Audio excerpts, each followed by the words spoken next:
ದೇವೇಗೌಡರ ಕುಟುಂಬ ಅಂದಾಗ ನಾವು ಕುಮಾರಸ್ವಾಮಿ ಅವರನ್ನ, ರೇವಣ್ಣ ಅವರನ್ನ, ಡಾಕ್ಟರ್ ಸಿ ಎನ್ ಮಂಜುನಾಥ್ ಸರ್ನ, ಅನಸೂಯ ಮೇಡಮ್ನ, ಹೀಗೆ ಹಲವರನ್ನ ನೋಡಿದ್ದೀವಿ ಸರ್. ಮಾಜಿ ಪ್ರಧಾನಿ ಅಥವಾ ಪ್ರಧಾನಿಯಾಗಿ ದೇಶದ ಸೇವೆ ಮಾಡಿದಂತಹ ದೇವೇಗೌಡರದ ಕುಟುಂಬದ ಸದಸ್ಯರು ಅನ್ನುವಂಥ ಹಮ್ಮು ಬಿಮ್ಮು ಇಲ್ಲದೆ ಹೆಂಗ್ ಸರ್ ನೀವೆಲ್ಲ ಬದುಕ್ತಾ ಇದ್ದೀರಿ?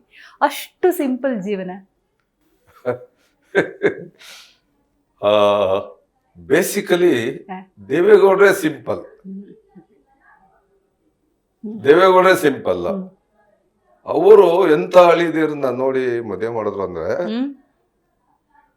ಅವರ ಹೆಣ್ಮಕ್ಳಿಗೆ IAS, KS ಆ ತರದ ಆಫರ್ಗಳೆಲ್ಲ ಬಂದ್ರು ಇಲ್ಲ ನನಗೆ ಬೇಡ, ನನಗೆ ಸರಿಯಾಗಿ ಅರ್ಥ ಮಾಡ್ಕೊಂಡು ನನ್ನ ಮಕ್ಕಳ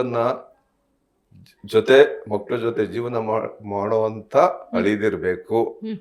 ಅವರಿಗೆ ಡಾಕ್ಟರ್ ಅಂದ್ರೆ ಅಷ್ಟು ರೆಸ್ಪೆಕ್ಟ್. ಡಾಕ್ಟರ್ಸ್ ಅಂದ್ರೆ ಏನೋ ಗೊತ್ತಿಲ್ಲ, ಮೇ ಬಿ ಅವ್ರು ನನ್ನ ಹತ್ರ ಹೇಳಿದ್ದಾರೆ, ನೋಡಪ್ಪ IAS ಆಫೀಸರ್, ಈ KS ಆಫೀಸರ್ಸ್ ಇವರೆಲ್ಲ ಹೋಗಿ ಪೊಲಿಟಿಷಿಯನ್ ಜೊತೆ ಅವರ ಆಲ್ಮೋಸ್ಟ್ ಕಾಲಿಡಿಬೇಕಾಗ್ತದೆ. ಅವರ ಕೆಲಸಗಳು ಟ್ರಾನ್ಸ್ಫರ್ ಮಾಡಿಸ್ಕೊಳಕ್ಕೆ ಅವ್ರೇನಾರು ಪವರ್ ಬಂದು ಹೋಗಿ ಅವ್ರ ಹತ್ರ ಏನಾರ ನಿಂತ್ಕೊಂಡು ಅವ್ರ ಜೊತೆ ಏನಾರ ಕೆಲಸ ಏನಾರ ಮಾಡಿಸ್ಕೊಳ್ಕೊಳ್ಳೋ ಮಾಡೋದಕ್ಕೆ ಇದೆಲ್ಲ ಮಾಡ್ಬೇಕಾಗತ್ತೆ. ಆ ತರ ನನ್ನ ಅಳಿದಿರು ಇರ್ಬೇಕಿಲ್ಲ.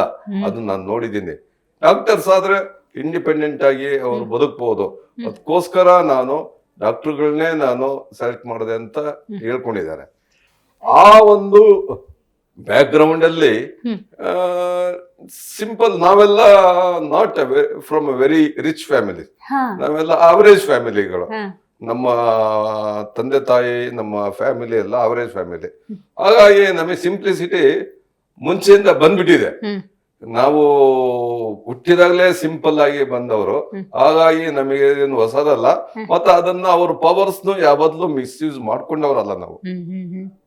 ಸೊ ನಾವಾಯ್ತು, ನಮ್ಮ ಪ್ರೊಫೆಷನ್ ಆಯ್ತು, ಏನಿದೆ ಅದು ಮಾಡ್ಕೊಂಡು ಬರ್ತಾ ಇದೀವಿ. ಈವನ್ ಟುಡೇ ನಾನು ಇವಾಗ ಪ್ರಾಕ್ಟೀಸ್ ಮುಗಿಸಿ ಬಂದಿದ್ದೀನಿ. ಇವನ್ ದೋ ಐ ಆಮ್ 66 years, ನನ್ನ ಪ್ರೊಫೆಷನ್ ಅದು. ನಾನು ಅದು ಮುಗಿಸಿ ಈಗ ನಿಮ್ಮ ಇಂಟರ್ವ್ಯೂ ಬಂದು ಕುತ್ಕೊಂಡಿದ್ದೀನಿ. ಈಗ ಮತ್ತೆ ಮುಗಿಸಿ ಹೋಗ್ಬೇಕಾಗತ್ತೆ ನನ್ನ ಪ್ರೊಫೆಷನ್ಗೆ. That is my way of living. So